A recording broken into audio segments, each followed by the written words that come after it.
Hello friends, in today's documentary, we will talk about a new species of aliens in human history, those in the Book of Enoch.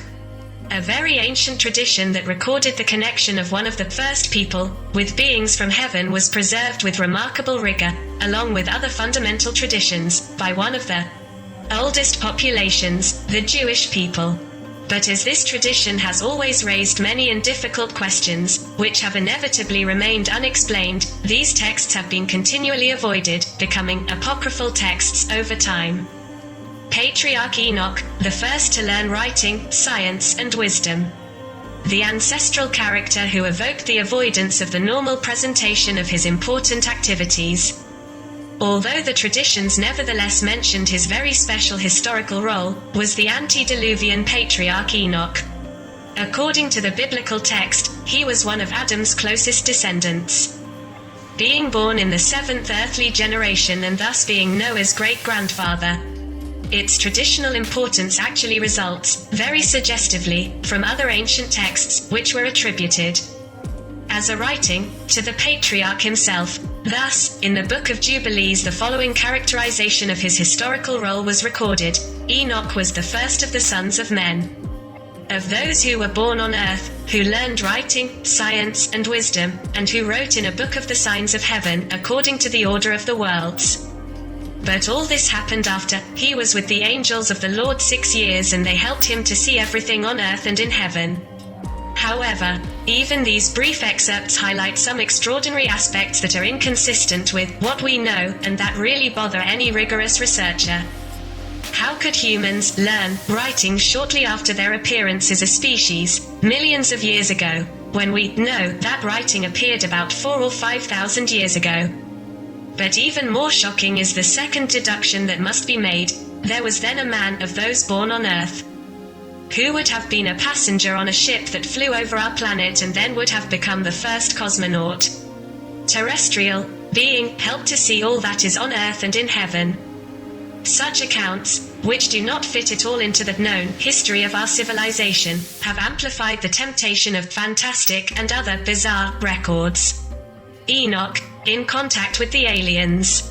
Ancient texts, with the same apocryphal character, which, according to tradition, were also written by this very important ancestor.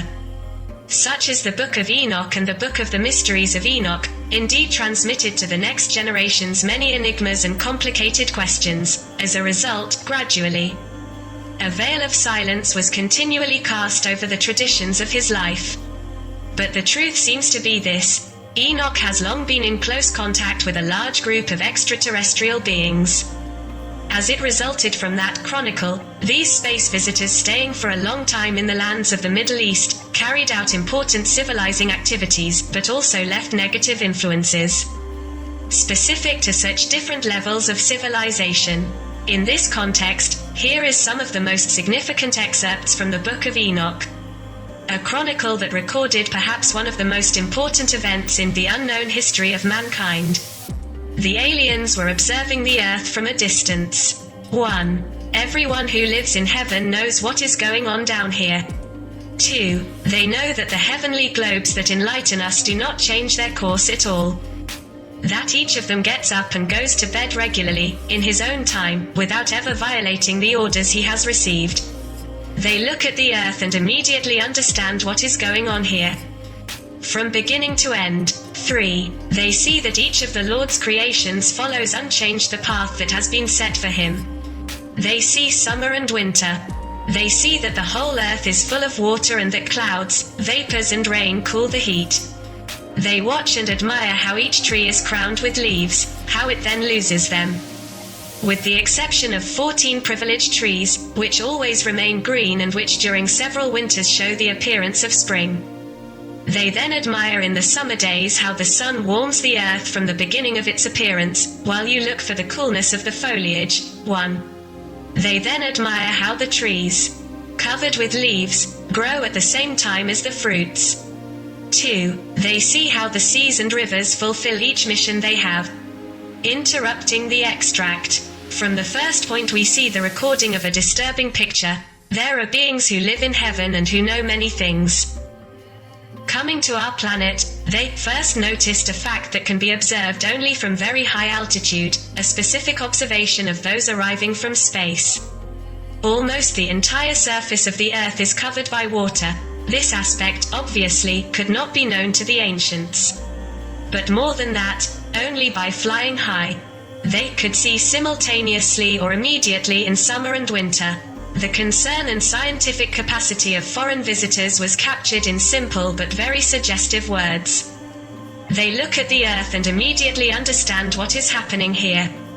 But the fact that they were indeed beings from other worlds is increasingly evident from the curiosity with which they researched both the trees, which they found particularly interesting by the way their biological development, and the manifestations, meteorological and geophysical specifics of our planet. They see summer and winter. They watch and admire how each tree, they admire how the sun warms the earth.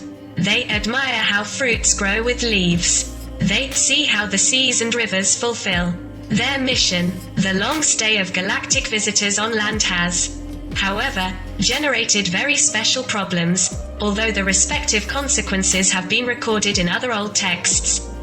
Out of an unrealistic modesty, and perhaps out of a dogmatism, in fact outdated for a long time, the researchers of the field have always avoided analyzing the consequences that have taken place. However, even if the chronicle of those times appears to us to be very stingy, the few words contained tell us many aspects and events. Aliens teach people all the sciences of the world. 1. When the children of men multiplied in those days, their daughters began to be born graceful and beautiful. 2. And when the angels, the children of heaven, saw them, they fell in love. And they said one to another, "Let us choose women of our own, and let us have children with them." 3. Then Samyaza, their leader, said to them, "I am very much afraid that you will not be able to fulfill your purpose. 4. And that I will bear the punishment of your crime alone." 5. But they said unto him, "We swear by thee." 6. And we are all bound by mutual oaths. We will not change anything of our purpose, we will do what we have decided. 7. Then they swore and bound each other with curses. They were 200 in number. Those who descended on Aradus, a place near Mount Armon. 8. This mountain was called Harmon, because it is the place where they swore and were bound by mutual curses.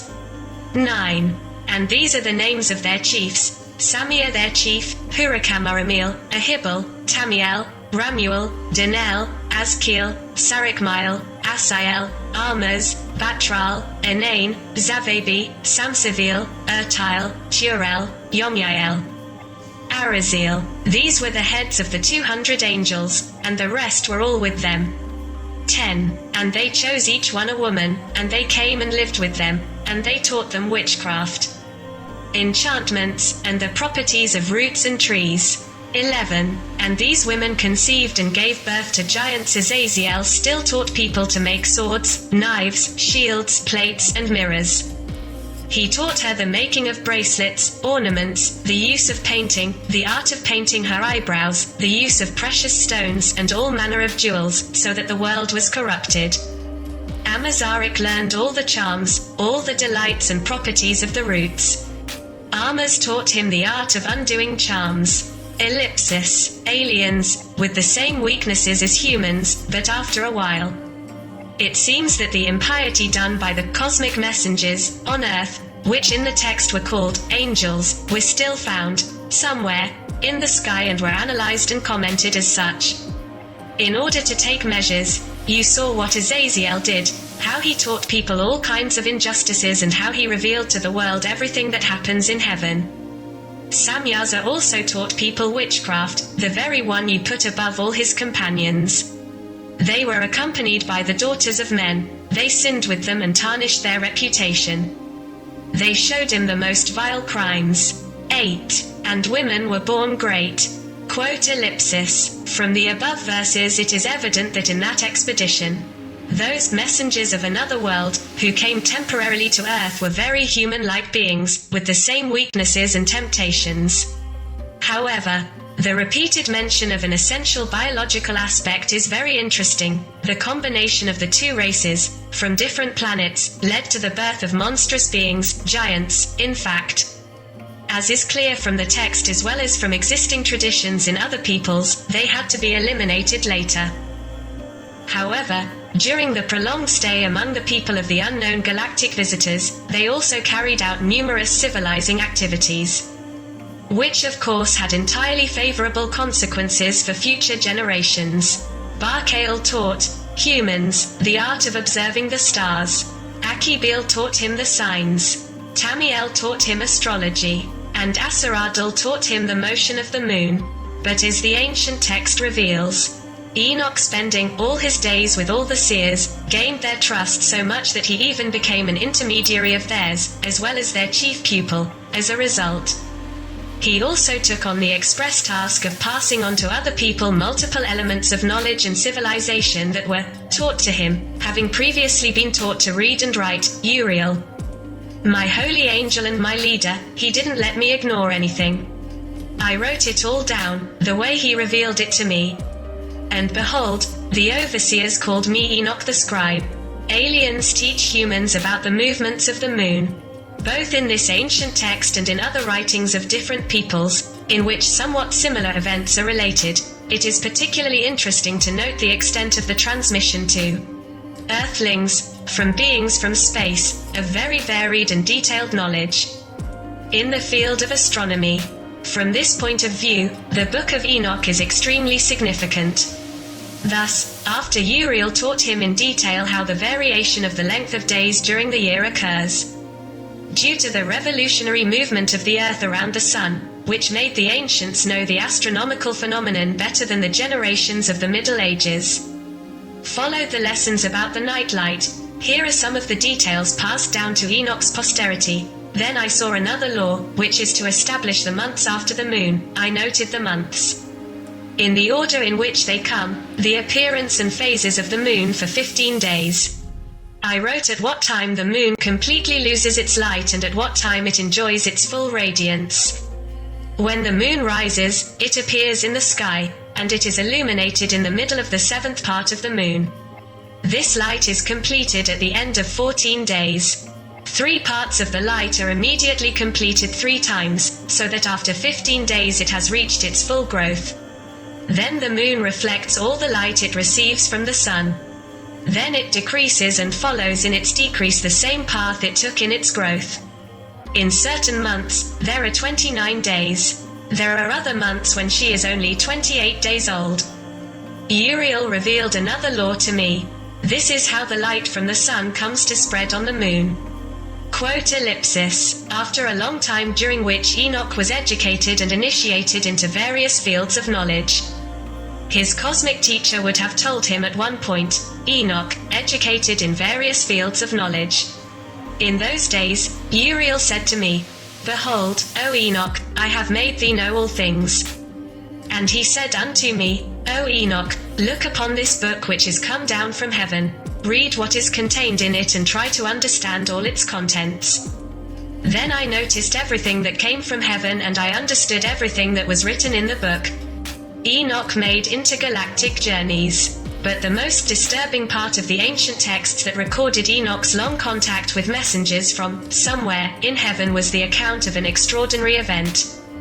The antediluvian patriarch was allegedly taken from Earth and transported repeatedly in unknown galactic distances. Was Enoch really the first Earthling to travel into outer space and outer space, respectively, or perhaps the ancient texts rendered only a fantastic composition, the fruit of archaic fantasies? It was ours. These details could only be understood recently, in the last 5 decades, only after the first exits of modern man into outer space. But then, where could those aspects have been found in ancient times, to be specified in the ancient chronicles? On his first extraordinary journey, the way he was invited to go was very disconcerting to Enoch. Seeing clearly the people who stood before him, he found that they were 2 men as tall as I have ever seen on earth. But the ancient manuscript retained that eternal human specificity by which the great thirst for knowledge overcomes the inherent fear that precedes adventure. Thus, on leaving, the ancestral hero reveals himself to his sons very sincerely. I don't know where I'm going, nor what awaits me. Strange details, which are in fact possible to observe only directly from outer space and which come to favor the credibility of those recorded in the ancient chronicle, going to heaven and away from the globe. Enoch noticed that up darker than the earth, but this aspect was first seen only in our century, only by those cosmonauts who, passing beyond the azure cover of the atmosphere, suddenly found that the sky had become completely black. No other earthling man on the ground could see this, for the layer of air several tens of kilometers high that envelops the planet always offered to the sight of the people the pleasant shade of celestial azure. Then followed another observation, which only modern-day astronomers, and more recently space mission specialists, could contemplate and transmit to mankind, respectively, crossing 7 skies. Enoch had the opportunity to see on the path the wind moving forward with unimaginable speed and having no day off. And as if to demonstrate even more clearly his penetration into the unseen mysteries of outer space, Enoch later recounted how much he was impressed along the way by a series of flying monsters encountered along the way, about what happened somewhere in the sky, on another planet. Here is a synthetic excerpt selected by V. Kernbach from the text, The Book of the Mysteries of Enoch. They explained the mysteries of nature and of man, taught him to read, and urged him to write what he saw and heard. And it came to pass at the end of 60 days, that they brought him home again to his sons. But an unexpected new observation of Enoch made on his return to the earthly house seems to support even more the veracity of his cosmic journey. He now noticed a very significant inverse phenomenon, which, indeed, only those who return from space can see. Darkness has fallen back before the earth and light has become. Enoch became a great scientist and a great sage. And so, from a shepherd or farmer of ancient times, Enoch gradually became a great scientist of his time and a great sage. But even more than that, based on the numerous knowledge learned and the exhortation received from beings from another world, he became and remained in traditions and as a mythical civilizing hero. Writing everything he learned from his erudite cosmic teachers, could the origin of writing be much older and of extraterrestrial inspiration, respectively? Both in the lessons received here on Earth and on the occasion of his extraordinary space travel, Enoch became a true teacher of his population. Along these lines, tradition has it that Patriarch Enoch left a large number of 366 manuscripts to posterity. But first, he initiated his son Methuselah. The verses of the Book of Enoch showing a uplifting philosophical vision of the importance for mankind's future of the knowledge he had accumulated through contact with beings from another world, or, My son Methuselah, I told you everything, everything is written, I revealed everything to you and gave you a book on everything. Keep, my son, the books written by your father's hand and pass them on to future generations. I have given wisdom to you and to your children and to your posterity, so that they too may pass on this wisdom above all their thoughts to their posterity. And those who understand her will not sleep at all, but they will open their ears to receive it, to make themselves worthy of this wisdom, which will be to them like heavenly food. But at the very end of his life, Enoch was recorded in traditions and chronicles with a mysterious destiny, resulting from his contacts with the cosmic messengers. Thus, in chapter 12 of the Book of Enoch is given a reference full of riddles. Before all this was done, Enoch was taken from the earth, and no one knows where he was taken or what he became. Much later, the Apostle Paul would write in the Book of Hebrews, ch. 11-5, By faith Enoch was put to death, that he should not see death, and was not found. But in fact, the way he was taken, his final departure, took place in completely bizarre conditions. The galactic characters who took him to heaven on his first space trip then gave him a break. Greater, until a new journey. This indulgence was accepted both to have time to fulfill his mission as a civilizing intermediary, and to effectively recover from his previous journey. For a whole year we leave you with your children, until you will regain your strength from the beginning and you will be able to train your family. Write down all the things you have seen and explain them to your children. But in the middle of next year, we will take you from yours. In fact, in this excerpt, it is particularly interesting to note an extremely significant detail, which provides a true authentication of the events related to contact with extraterrestrial beings. The unknown cosmic messengers gave Enoch an interval of 1 year to restore the body after its space travel. Just as, nowadays, terrestrial cosmonauts are given medical care for a long time, strictly necessary, in order to restore them biologically. In the last 4 decades of our century it has been found too well, the ancients have no way of knowing this fact, that after prolonged space flights under weightless conditions, the skeletal system and muscle system of human bodies atrophy to some extent. Return to normal is restored only after certain intervals.